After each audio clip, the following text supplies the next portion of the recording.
حضرت امام حسین رضی اللہ تعالی عنہ جب راستے میں تھے اور حر بن یزید ریاحی مقابلے میں آ گیا اور ان کے ساتھ کوفی بھی تھے، تو اس وقت ان سے مخاطب ہو کر کے کوفیوں سے آپ نے ایک خطبہ ارشاد فرمایا کہ لوگوں، میں تمہیں بتانا چاہتا ہوں کہ میں کیوں یہاں آیا ہوں، میرے آنے کا مقصود کیا ہے۔ سلطنت کے حصول کے لیے حضرت امام حسین نہیں آئے۔ اقبال نے کہا مدعاش سلطنت بودے اگر، خود نہ کر دے با چنی ساما سفر۔ اگر ان کا مقصود سلطنت اور تخت و تاج ہوتا تو وہ اتنے تھوڑے افراد کے ساتھ اور بچوں کے ساتھ یہاں نہ آتے۔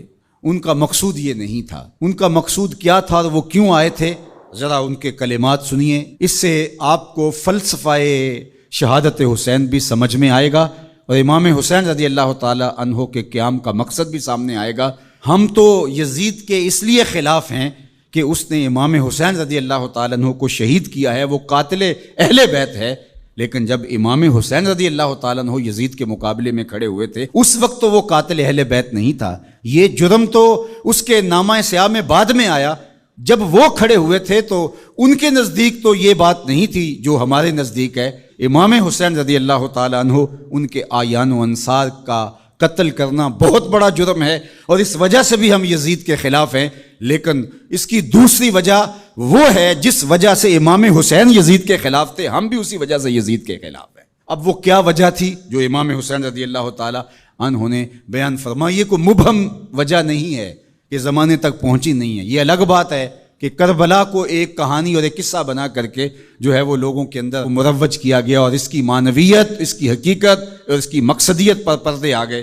سنو امام حسین رضی اللہ تعالیٰ عنہ نے کیا فرمایا، الا وَإِنَّ هَؤُلَاءِ قَدْ لَازِمُوا طَاعَةَ الشَّيْطَانِ۔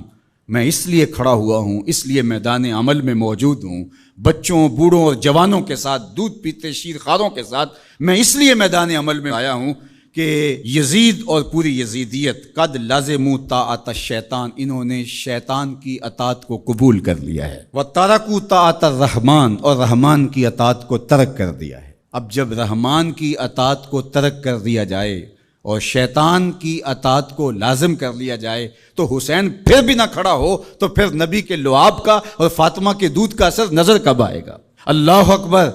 اہل بیت کو سفینہ نوح کی مثال قرار دیا اور وہ کشتی ہیں، اور جب طوفان آئیں گے تو کشتی اس وقت کام دے گی۔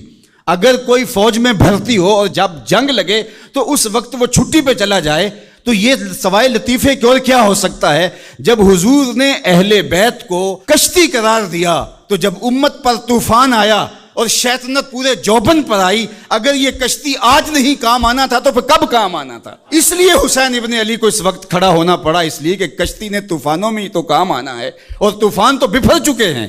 انہوں نے قد لازموا طاعت الشیطان، شیطان کی اطاعت کو لازم کر لیا تھا، وترکوا طاعت الرحمن، اور رحمان کی اطاعت کو ترک کر دیا تھا، وَأَظْهَرُ الْفَسَادِ، اور فساد پپا ہو گیا تھا، وَأَطَّلُ الْحُدُودِ، حدود شرعی کو معطل کر دیا گیا ہے، وَأَحَلُّوا حرام اللہ وَحَرَّمُوا حلالہ، اللہ نے جن چیزوں کو حلال کیا ہے اس نے حرام کر دیا اور جس کو اس نے حرام کیا اس نے اس کو حلال کر دیا۔ اب یہ ہیں یزید کے کرتوت، یہ ہے اس کا عمل۔ تو حضرت امام حسین نے فرمایا مجھے بتاؤ، جب میرے رسول کی شریعت پامال ہو رہی ہو، حلال کو حرام کر دیا جائے، حرام کو حلال کر دیا جائے، حدوں کو معطل کر دیا جائے اور فساد بپا ہو جائے، شیطان کی اطاعت کھلے بندوں کی جائے، رحمان کی اطاعت ترک کر دی جائے، تو جس کے پاس کشتی ہے اس طوفان میں، کیا وہ اب بھی میدان عمل میں نہیں آئے گا؟ تو کہا حسین ابن علی اس لیے آیا ہے کہ اس وقت حسین ابن علی کا ہی آنا بنتا تھا، اس لیے کہ پیغمبر کی گود میں حسین ابن علی ہی تو کھیلا تھا، اس لیے آج حسین ابن علی میدان عمل میں موجود ہے۔ اللہ اکبر۔ یہ تھا مقصد حضرت امام حسین رضی اللہ تعالیٰ عنہ کا۔ نہ تخت و تاج کی چاہت تھی، نہ کوئی بغاوت تھی اور نہ جلد بازی کا نتیجہ تھا، بلکہ بہر حق در خاک و خون غلطی داست۔ مقصود حضرت امام حسین رضی اللہ تعالیٰ عنہ کا حق کے لیے خاک و خون میں اپنے آپ کو ملانا تھا، پس بنائے لا الہ گردی داست، اور لا الہ کی بنا کو حضرت امام حسین نے قائم کرنا تھا۔